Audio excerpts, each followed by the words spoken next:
আমি তার কাছে ইংরেজি পড়ি, এর ইংরেজি কি হবে? আই রিড ইংলিশ নিয়ার হিম। কিন্তু এটা ভুল। কেন?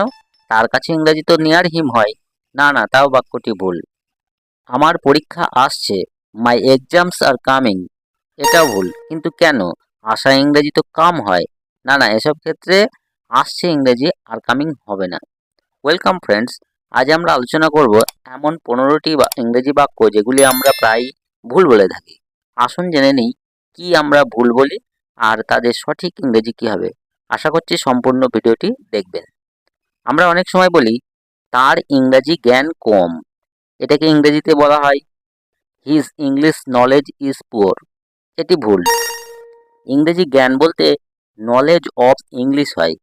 তাই তার ইংরেজি জ্ঞান কম, এর ইংরেজি হবে his knowledge of English is poor. His knowledge of English is poor. Tuition বা প্রাইভেট পড়া বিষয়ে আমরা বলি আমি তার কাছে ইংরেজি পড়ি। আই রিড ইংলিশ নিয়ার হিম। এটি ভুল। তার কাছে বোঝাতে নিয়ার হিম হয়, কিন্তু আমি তার কাছে ইংরেজি পড়ি, এর ইংরেজি অনুবাদ হবে I read English with him. I read English with him.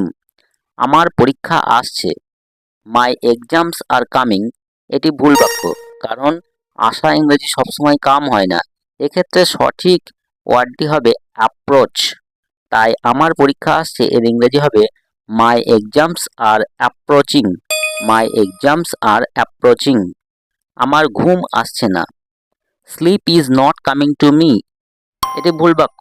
সঠিকটি হবে I am not falling asleep. I am not falling asleep.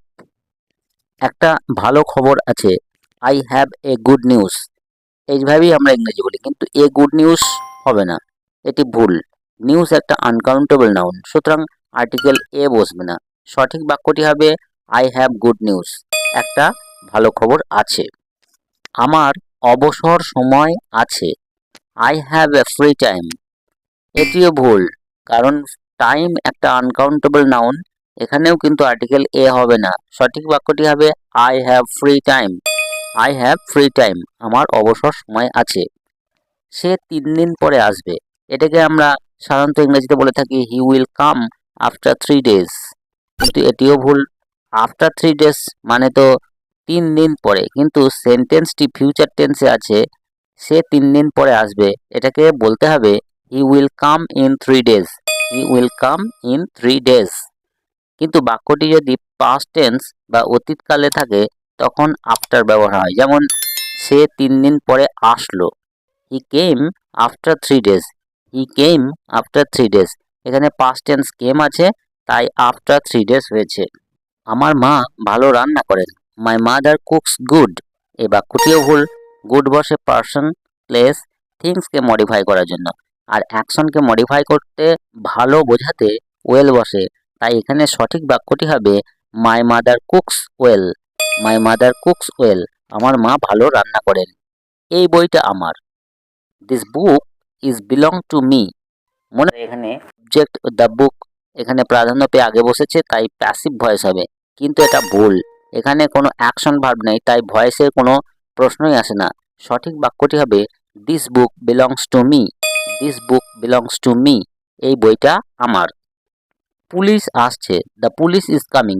এখানে ভুল আছে, বি ভার্ব ইজ এর জায়গায়। এখানে ইজ হবে না, আর হবে, কারণ পুলিশ একটি প্লুরাল নাউন। তাই সঠিক বাক্য হবে the police are coming. The police are coming. Police আসছে। ছাত্ররা স্কুলে যায়। Students go to the school. School, hospital বা কোনো বিল্ডিং যাদের জন্য তৈরি, সেই পারপাসে সেই ব্যক্তি গেলে আর্টিকেল দি বসে না। তাই ছাত্র স্কুলে যায়, এটাকে ইংরেজিতে বলতে হবে students go to school. Students go to school. এখানে দি বসবে না। কিন্তু ছাত্রবাদে অন্য কেউ স্কুলে গেলে তখন কিন্তু আর্টিকেল দেওয়া বসে।